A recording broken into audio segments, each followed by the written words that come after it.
Bem, pessoal, vamos começar hoje a nossa sexta aula, onde nós vamos fazer a resolução de um pórtico plano com mola de torção, ok?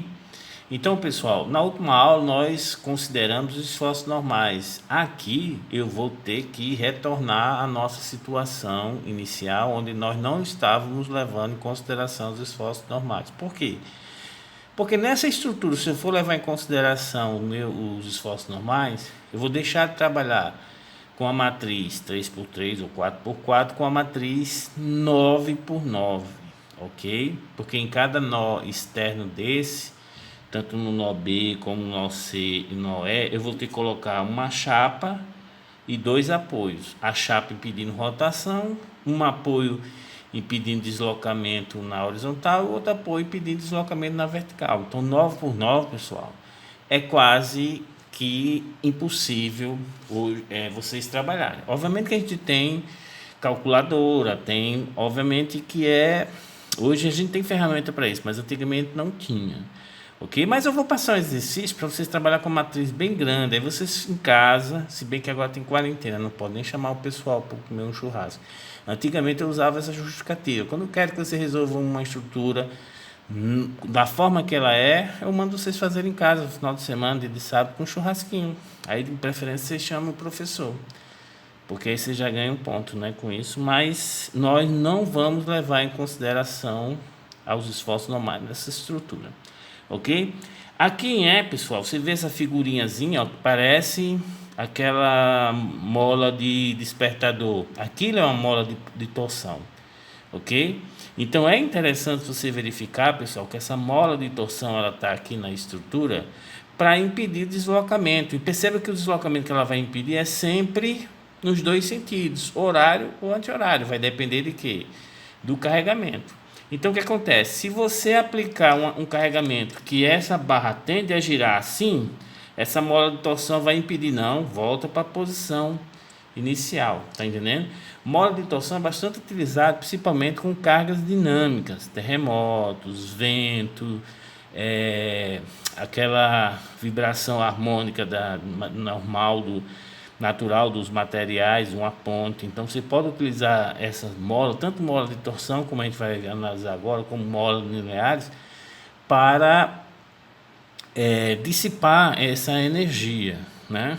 Então, na mecânica a gente usa muito em máquinas essas molas, esses coxins, o sistema de mola amortecedor, né, para dissipação de energia. Então é um negócio bem interessante. E aqui eu dou a rigidez dessa mola, é de 10 a quinta tonelada metro, ou seja, um momento por radiano. Para eu girar um radiano nela, eu preciso aplicar 10 a quinta tonelada metro, ok? Então, pessoal, super tranquilo, ok? O que vai alterar aqui é na hora que eu fizer a rotação unitária, porque eu vou ter que colocar uma chapa aqui, como a gente vai ver no primeiro passo, né? Que é a determinação do sistema de referência. Eu vou ter que utilizar a rigidez dessa mola, a rigidez dessa barra dessa aqui e também da mola. Então é somente isso que vai acrescentar. Então é bem interessante, mola, bem fácil, então vocês não vão ter medo.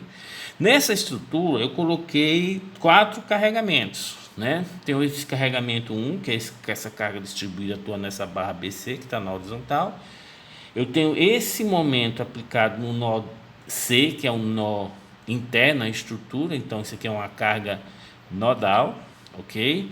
E tenho esse momento aqui aplicado neste apoio. Como é um apoio, pessoal, eu não preciso travar nem com chapa nem com apoio, né? Por quê? Porque aqui eu tenho ou a deformações conhecidas ou os esforços.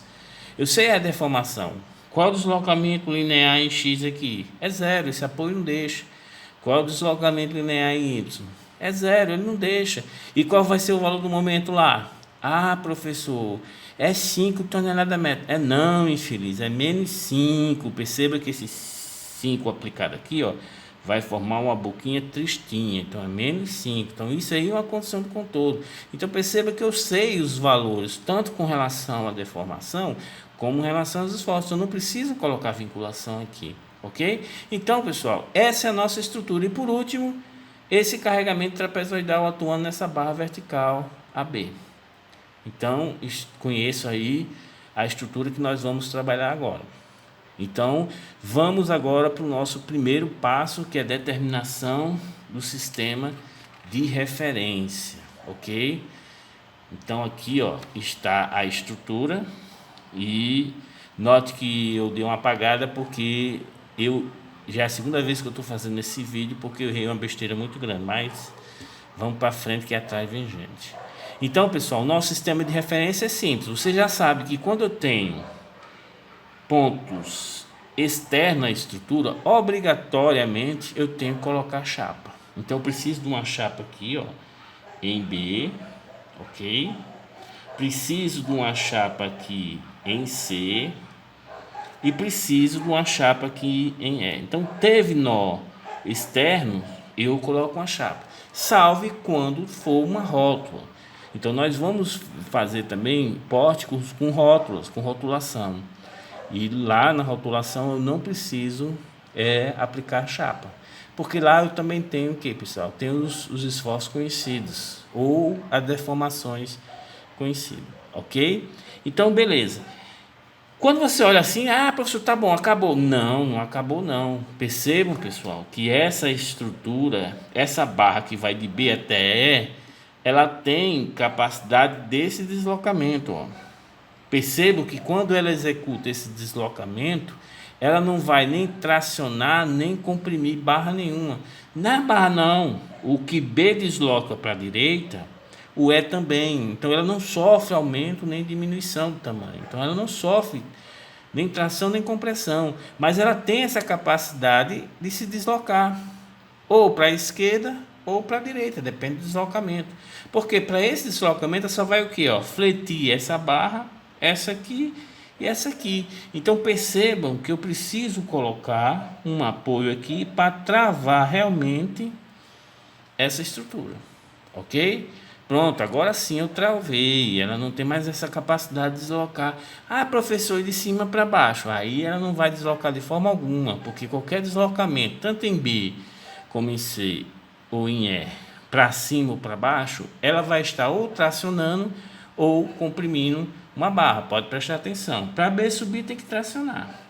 Para C subir também tem que tracionar a CD, ó, tá vendo? Ó? E para descer comprimir, do mesmo jeito. E aqui em E também, ó, não pode descer porque vai ter que tracionar EF. Também não pode subir porque vai ter que comprimir. Nós não estamos levando em consideração os esforços normais. Agora o que é que falta? Vamos enumerar. Vamos enumerar. Aqui vai ser a chapa 1. Então primeiro sempre a gente faz chapa, né? É o comum, né? Lembrando que quando a gente levou em consideração os esforços normais, eu enumerei primeiro todos as chapas e os apoios do nó, porque ficava mais fácil a gente verificar lá no F2, né? A questão de ver se estava correto ou não. Então aqui vai ser a chapa 1, aqui vai ser a chapa 2, aqui vai ser a chapa 3 e aqui vai ser o apoio 4. Ok, pessoal? Então quando vocês colocam vocês enumeram as chapas e o apoio, vocês conseguem definir quais são as incógnitas do meu problema. Então, pela ordem, chapa 1, primeira posição, como essa chapa está em B, a rotação em B, porque lá é uma chapa é rotação. Chapa 2 está em C, então tem como incógnita a segunda posição, rotação em C. Chapa 3 tem como terceira posição, rotação de E. E por último, eu tenho um apoio, então deslocamento linear em relação a X, né, de E. Como eu poderia colocar deslocamento linear em relação a C, deslocamento linear em relação a B, em X, tanto faz, tá entendendo? Porque o que B deslocar para a esquerda ou para a direita, todos os outros, C e E, vão ter o mesmo deslocamento. Ok, pessoal? Vamos para o nosso segundo passo, determinação do vetor carregamento, né? Então, pessoal, nessa aula vamos trabalhar com esse carregamento, esse e esse aqui. Eu vou deixar esse aqui para uma aula exclusiva, porque eu quero trabalhar com ele como se vocês não tivessem aquela lista, aquela tabelinha do professor Libano, ok? Então, vamos trabalhar nessa aula com esses três carregamentos. Então, primeiro carregamento 1. Não, isso é bem simples, né? Então vocês vão perceber que aqui vocês vão ter um momento e aqui outro momento de reação, e o valor desse momento vai ser QL ao quadrado sobre 12. Se você colocar na calculadora, você vai encontrar 1,333 tonelada metro, ok? E aqui também 1,333, uma dízima tonelada metro, ok? Beleza. A reação aqui, professor, nós não precisamos da reação, porque não tem um apoio para captar. Exatamente, então não vou me preocupar com essa questão da reação, porque eu não tenho apoio para captar essas forças. Então, para esse caso, o nosso vetor carregamento, ele vai ser igual a quem? Vamos lá. Perceba, pessoal, que isso aqui é o B e o C. Então, primeira e segunda posição. Então, no vetor, vamos lá, primeira posição é esse momento. Perceba que esse momento ele é positivo, está no sentido anti-horário, 1,333 tonelada metro. Esse é a segunda posição, que é o C, tá? A chapa 2, né? Ó. Então, como é um sentido horário, vai ser o que? Negativo, 1,333 tonelada metro. A próxima posição é lá em E, né? Então não tem uma chapa, e isso aqui não interfere lá naquela chapa, né? Que está noutra barra, não tem nada a ver. Então passa a ser 0. E por último, o apoio 4, como não capta esse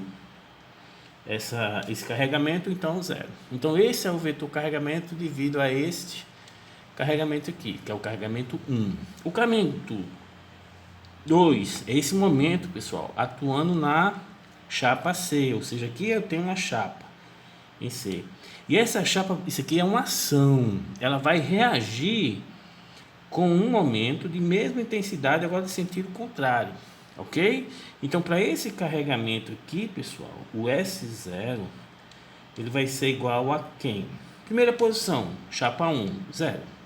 Segunda posição, chapa 2, que é exatamente em C. Então, é essa reação de 10 toneladas metro. Perceba, pessoal, que esse momento ele está no sentido, esse momento de reação está no sentido horário. Então, ele vai ser o que?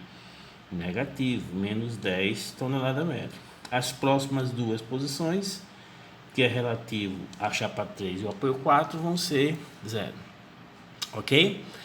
Esse segundo carregamento, pessoal, se vocês forem analisar, ele não está na tabela do professor Libânio, mas você pode utilizar um método de superposição de efeito, que vocês vão ter duas situações onde estão na tabela. Então vamos lá, ó.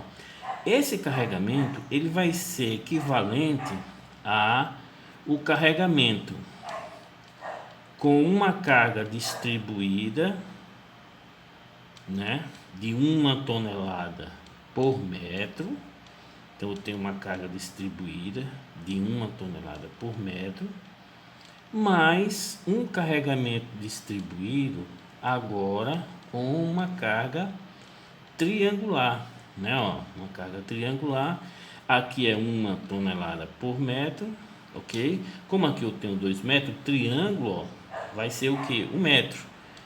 1 tonelada por metro, ok? Então eu tenho essas duas situações aonde estão o professor Libânio. Mas percebo, pessoal, que nesse caso aqui em B, eu tenho o apoio 4 que tem que captar essa reação. Então é interessante vocês trabalharem com o método da superposição de efeito. Como é que a gente faz isso? Vamos colocar aqui, ó. Isso aqui vai ser igual. Primeiro caso, vamos trabalhar com esse carregamento uniforme. Eu tenho uma carga biapoiada com um carregamento uniforme atuando, ok? Aí o que é que vai acontecer? Como eu tenho simetria de carregamento, vou até colocar o símbolo aqui de simetria, ó, a reação aqui de força vai ser QL sobre 2. QL sobre 2, ok? 1 tonelada em 3 metros vai dar 3 toneladas. Quando eu divido por 2, vai ficar 1,5 tonelada. 1,5 tonelada, ok? Aqui eu vou ter um momento atuando, ok? De reação de quanto? Q L ao quadrado sobre 12, ok? Então, quando você coloca, o L é 3, aí fica 9 sobre 12, né? Então, quando você divide por 3, fica 3 quartos, ou seja, vai ser 0,75 tonelada metro, ok? 0,75 tonelada metro. Beleza, então aqui está equilibrado, ok? Então, mas agora vamos colocar o que a gente sabe com relação a carga triangular. Ok, ó, tem uma carga triangular. Eu estou colocando de apoiada porque eu vou aplicar o momento que tem na tabela como se fosse engaste. Então, é a mesma coisa. Quando você tem essa carga triangular, o que é que acontece? Aqui eu tenho 1 tonelada por metro. 1 tonelada por metro vezes 3 metros dividido por 2, ok? Vai dar 1,5. Sendo que aqui vai ficar 2/3 de 1,5 e aqui vai ficar 1/3. Então aqui eu tenho uma reação de 1 tonelada. E aqui eu vou ter uma reação de 0,5 tonelada. Quando você vai lá na tabelinha, pessoal, vocês vão encontrar uma reação aqui de momento de quanto? QL ao quadrado sobre 20. Essa reação de momento é onde você tem maior intensidade de carga. E aqui desse outro lado, você vai ter QL ao quadrado sobre 30. Quando você substitui isso na calculadora, pessoal, vocês vão encontrar esse momento igual a 0,45 tonelada metro. E esse aqui, quando você substitui na calculadora, você vai encontrar um momento de 0,3 tonelada metro. Beleza? Ah, professor, equilibramos. Nós não equilibramos. Falta, porque esses momentos, pessoal, são diferentes, né? Ó, aqui, quando a gente calculou QL ao quadrado sobre 12, os momentos são iguais. Então, não preciso anulá-lo. Um anula o outro. Neste caso, esse momento aqui, QL ao quadrado sobre 20, que dá 0,45, é diferente desse 0,3. E perceba que a predominância é esse aqui, ó, tá vendo, ó, de 0,15, né, ó, em relação a esse 0,3. Então eu tenho 0,15 atuando no sentido anti-horário. Então eu tenho que gerar um binário no sentido horário para poder anular ele, tá vendo, ó? De quanto? A diferença desses dois, que é 0,15 dividido por 3, vai dar 0,05 toneladas, ok? 0,05 toneladas. Beleza, pessoal? Então, ok. Então, eu já sei qual vai ser os valores dos momentos e já sei qual vão ser os valores dos esforços. Pronto, pessoal. Depois de a gente utilizar o método da superposição de efeito para determinarmos o carregamento de as reações de um carregamento tipo trapezoidal, né? Então nós trabalhamos com carga distribuída e uma carga triangular, que é fácil de a gente visualizar lá na tabela do professor Libânio, né? Obtendo essas reações a esses carregamentos, né? Nós vamos obter as resultantes como sendo o que? Momento, ok? Então momento vai ser 0,75 mais 0,45, ok? Quando você coloca na calculadora, vocês vão encontrar uma reação do momento aqui de 1,2 tonelada metro. Da mesma forma para o momento aqui, ó, você tem 0,75, né? E você tem 0,3 tonelada metro. Então você vai ter uma reação aqui de momento, somando os dois, já que os dois têm o mesmo sentido, de 1,05 tonelada metro, ok? Força. Note que eu só vou me preocupar com essa força aqui, pessoal, porque é ela que vai ser captada, mas vamos trabalhar com as duas reações, tanto aqui em A como aqui em B. Quando você faz o somatório das forças aqui, ó, percebo que aqui eu tenho uma reação de 1,5 e aqui eu tenho uma reação de 1 e de 0,05. Então, as três estão no mesmo sentido, ok? Quando você soma essas reações, você vai obter aqui uma reação de 2,55 toneladas. Já que em cima você tem 1,5 no sentido, 0,5 no outro, no mesmo sentido, e 0,05 no sentido contrário. Então a predominância vai ser esse sentido. Então você somando esses esforços, vocês vão obter uma reação de 1,95 toneladas, ok? Então nesse caso, pessoal, como é que vai ficar meu vetor S0? Para esse carregamento tipo trapezoidal, a primeira posição vai ser quem? Chapa 1, que é exatamente essa chapa aqui, ó, em B, ok? Então vai ficar, como esse sentido é horário, menos 1,05 tonelada média. Segunda posição, chapa 2. Então não tem, porque esse carregamento está atuando apenas na barra B. Então a chapa 2 está em C e a chapa 3 está em E. Então note que esses dois casos nós não temos esforço. Mas com relação ao apoio 4, nós temos sim. O apoio 4 é que vai pegar esse valor aqui de 1,95 tonelada. Então, como está no sentido da direita para a esquerda, menos 1,95 tonelada. Então, este é o vetor esforço, carregamento externo para esse carregamento. Agora vamos trabalhar com esse carregamento aqui, pessoal, que é um momento aplicado nesta barra, né, em cima desse apoio aqui, ó, de segundo gênero, e eu quero saber qual vai ser o valor para qual vai ser o vetor para esse carregamento. Para isso, pessoal, eu fiz uma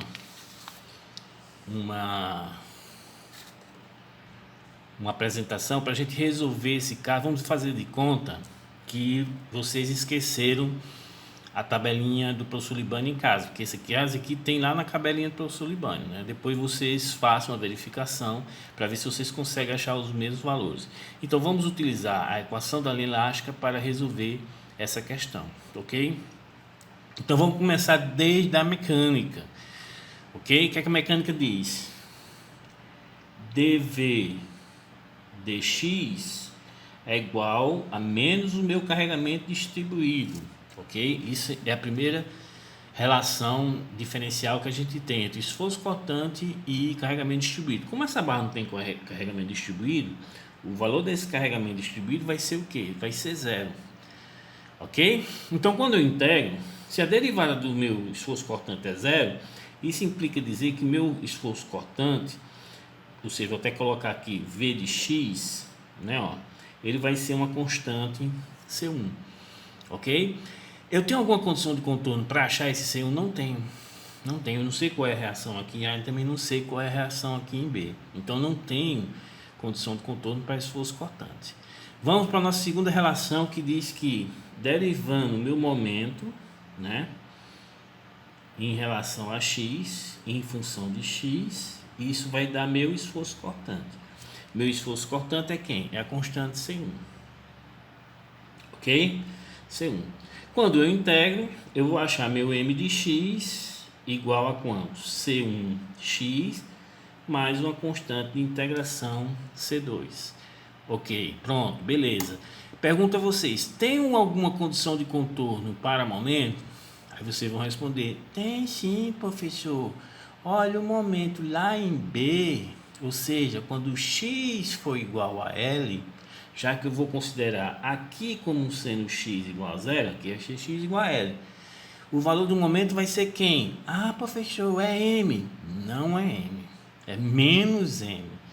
Perceba que esse momento aplicado aqui vai formar uma boquinha triste. Então, eu tenho a condição de contorno para x igual a L. Eu tenho m de x igual a menos m, ok? Então eu substituindo aqui, pessoal, eu não vou achar uma constante nem C1 nem C2, mas eu vou ter uma relação entre elas. Vai ficar o que? C1 vezes L mais C2 vai ser igual a quem, pessoal? A menos M. Então pronto, eu usei as duas relações que eu tenho na mecânica. Agora vamos utilizar a relação que vocês vão aprender lá em resistência 2, eu acho, que é a equação da linha elástica, né? A equação da linha elástica, aí eu vou me preocupar com a questão da deformação. Então a equação da linha elástica diz que EI vezes a derivada segunda de y dx ao quadrado vai ser igual ao m de x. Que vai ser igual, quem vai ser o m de x, pessoal? C1x mais C2, ok? Quando eu integro isso aqui, pessoal, eu vou achar o dy dx, né? Ó, então, sempre estou voltando à primitiva. Se aqui é a segunda derivada, quando eu integro, eu volto para a primeira derivada, ou seja, dy dx, ok? Que é rotação. Então, nessa minha estrutura aqui, eu tenho alguma condição de contorno para rotação? Tenho sim, ó. A rotação aqui no engaste é o que? É zero. Engaste não permite rotação. Então, vamos integrar. EI vezes a integral da segunda derivada é a primeira. dy dx vai ser igual a C1x ao quadrado sobre 2 mais C2x mais C3. Beleza, vamos aplicar agora a condição do contorno. Para x igual a zero, ou seja, aqui em A tem um engaste, o valor da rotação, ou seja, o dy dx é igual a zero, ok? Então vamos lá, ó. Para x igual a zero, tem-se a rotação, ou seja, dy dx igual a zero. Quando eu substituo isso aqui, ó, a gente vai encontrar quem? C3 igual a zero. Então, beleza, achei a constante de integração C3. Tenho mais alguma para rotação? Não tenho, professor, porque aqui é um apoio, então tem uma rotação e eu não sei quanto é. Então, vamos para a nossa deflexão, ou seja, eu vou integrar novamente, ou seja, dy dx, eu volto para a primitiva que é y, que é a minha deflexão. E perceba que na deflexão eu tenho duas condições de contorno. Para x igual a zero, eu tenho a deflexão zero. O engaste também não admite deflexão. E para x igual a L, tem um apoio, também não admite. Então, em todos os dois pontos, o valor da deflexão é zero. Então, vamos lá, integrando. EI vezes... No integral agora vai ser quem? A primitiva, né? O que é y. E aí, fazendo uma caquinha aqui. EI vezes y vai ser igual a quem, pessoal? C1x ao cubo sobre 6 mais C2x ao quadrado sobre 2. Como C3 é zero, a gente já achou, né? Mais C4, ok? Então, nós temos aqui a deflexão. Quando eu utilizo a condição de contorno, ou seja, para x igual a zero, eu tenho a minha deflexão igual a zero. Ou seja, aqui em A, nós não temos deflexão, já que é um engaste. O engaste não admite deflexão, ok? Então, quando você substituir aqui a zero, o zero vai ser igual a zero, vocês vão encontrar C4 igual a zero, ok, pessoal? Com isso, pessoal, nós conseguimos achar a constante de integração C4, ok? Então, achamos C4 e achamos C3. Falta achar C1 e C2. Ok? Mas de acordo com a deflexão, nós também temos uma outra condição de contorno, que é o seguinte: para x igual a L, ou seja, aqui em B, como eu tenho um apoio, também não permite a deflexão. Então, a deflexão aqui vai ser zero. Então, para x igual a L, lá em B, o valor da minha deflexão vai ser zero. Então, a minha equação vai ficar o que, pessoal? Ó, C1L ao cubo sobre 6 mais C2L ao quadrado sobre 2. C4 nós já vimos que é zero, né? Então, isso aqui vai ser igual a zero. Então, pessoal, você tem agora um sistema com a relação C1, né, e C2. Então nós vamos resolver esse sistema e vamos achar C1 e C2. Então a primeira equação é C1 vezes L mais C2 vai ser igual a menos M. E a minha segunda relação vai ser o que? C1 L ao cubo sobre 6 mais C2 L ao quadrado sobre 2 vai ser igual a zero. Vamos fazer o seguinte, vamos multiplicar essa segunda equação por 2L sobre 2, sendo com um sinal negativo, ok? Porque quando eu multiplico todos esses termos por esse valor, eu vou conseguir anular o C2, ok? Então vamos lá. A primeira equação eu não estou multiplicando por nada, eu repito. C1L mais C2 igual a menos M. A segunda vai ficar o que? Vamos prestar atenção. Vai ficar menos, né? Eu corto 2 com 6, fica 3.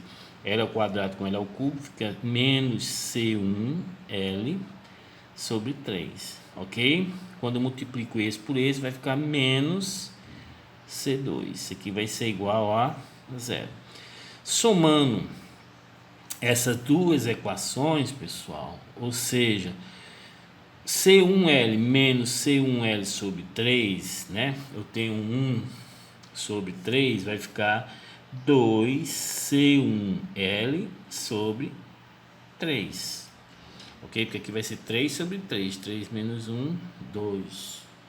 Ok? Quando eu somo esses dois termos, eles se anulam. Então, isso aqui vai ser igual a menos M, né? Então, logo, vocês vão achar que C1 vai ser igual a menos 3M sobre 2L. Então, este é o valor para C1, ok?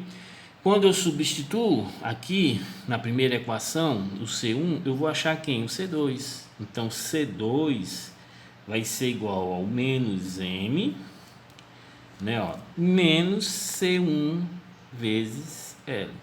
Que isso aqui vai ser igual a menos M menos C1, que é isso aqui, vezes L. Vai ficar, presta atenção, menos fica mais, né, 3, o L corta com L, então 3M sobre 2, ok?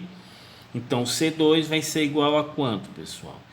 Aqui é 2 sobre 2, vai ficar M sobre 2, ok? Menos 2 sobre 2, com mais 3 sobre 2, fica M sobre 2, ok? Então, meu C2 vai ser igual a M sobre 2. Percebo, pessoal, que eu defini tudinho. Eu tenho o meu valor do meu esforço cortante, né? Que vai ser igual a quanto? Vai ser igual ao valor de C1, ok? Que vai dar o quê? Menos 3M sobre 2L.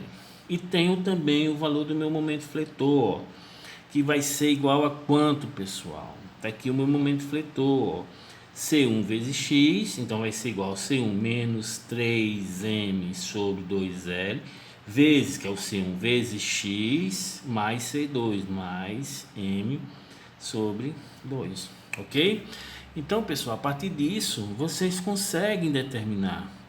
Se eu tenho uma situação desse jeito aqui, o momento aplicado, M, né, num vão de L, qual vai ser o valor do momento aqui no engaste? É só substituir X igual a L. O X igual a zero, ok? Tá aqui o engaste, que é o ponto em A, né? O X aqui é zero. Se eu substituir o X igual a zero aqui, eu vou encontrar o que? Mais M sobre 2. Professor, se é mais M sobre 2 e está aqui em A, obrigatoriamente o valor do momento tem que estar no sentido que, horário, para provocar um momento positivo, uma boquinha sorrindo. Então aqui vai ser o que? M sobre 2, ok? Professor, então se eu tenho dois momentos atuando, a reação vai ser o que, pessoal? vai ser um binário. Se os dois momentos estão assim atuando no sentido horário, tanto o m como o m sobre 2, o meu binário vai ser no sentido que anti-horário, ou seja, aqui para baixo e aqui para cima, né? De quanto? Soma os dois momentos, ou seja, m mais m sobre 2 dá 3m sobre 2 e divido pelo vão, ou seja, aqui vai ser 3m sobre 2L e aqui vai ser 3m sobre 2L, que era o esperado. Perceba que esse aqui é o valor do meu esforço cortante e perceba que ele é o que, pessoal? Negativo. Mas a esquerda para baixo, aqui, ó. Professor, papai, é negativo. Tenho certeza. Vá dormir, vá. Tchau, papai. Ou seja, esse esforço cortante é o que? Negativo, como nós havíamos calculado. Tá vendo? Ó? Ok? E neste caso, pessoal, é bom você sempre lembrar, quando você aplica um momento aqui, ó, quando você aplica um momento aqui, sempre você vai levar para o engaste a metade. Ok? Se lembra do 4i sobre L, o que é que a gente leva para o outro lado? A metade, porque no outro lado tem um engaste. Ok? Então, aplicou um momento, se tiver engaste no outro lado, leva a metade. Se não tiver engaste, for um apoio, não leva nada. Ok? Então, pessoal, beleza. E depois você soma os dois e cria o que, pessoal? O binário. Tá entendendo? Então, vamos lá para aquela última situação, que é esse carregamento. Se você aplicou um momento aqui de 5, como no outro lado vai ter um engaste, eu vou levar o que, pessoal? Um momento no mesmo sentido, né? Ó, de quanto? A metade de 5, que vai ser 2,5 tonelada metro. Ok? Beleza. Se os dois momentos estão no sentido horário, eu vou gerar o que, pessoal? Um binário. Um binário em que sentido? Anti-horário, ou seja, para cá e para cá. Ok? De quanto? Soma os dois. 5 mais 2,5 dá 7,5. E divido pelo vão, que é 3. 7,5 dividido por 3 vai dar 2,5 toneladas. E aqui 2,5 toneladas. Então, nesse caso, pessoal, qual vai ser meu vetor S0? Primeira posição. Note que isso aqui é o ponto minto. Vai ser o ponto C, né? Aqui vai ser o ponto C, tá na segunda chapa aqui. Então, na primeira chapa não tem nada a ver.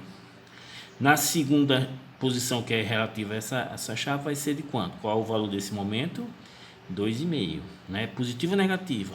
Professor, é negativo, porque está no sentido horário. Então, menos 2,5 tonelada metro, ok? Terceira posição, chapa 3, 0. Quarta posição, é um apoio. Capta essa força? Sim, professor, capta. Então, vai ser de quanto? Menos 2,5 tonelada. Pronto, está determinado o meu vetor devido a esse carregamento 3 com esse momento aplicado. Entendeu, pessoal? Então, aqui não é um momento aplicado no nó, mas sim na barra. Por quê? Porque nesse nó não tem vinculação, não tem um chapa, não tem um apoio, não tem nada. Então, só vai ter aqui. Então, nesse caso, eu tenho que trabalhar com essa concepção. Aplicou o momento numa extremidade, sempre você vai ter que levar a metade lá para outra extremidade, se for um engaste. Ok, pessoal? Então, próxima aula, vamos para o nosso terceiro passo, que é a determinação da matriz de rigidez. Fui!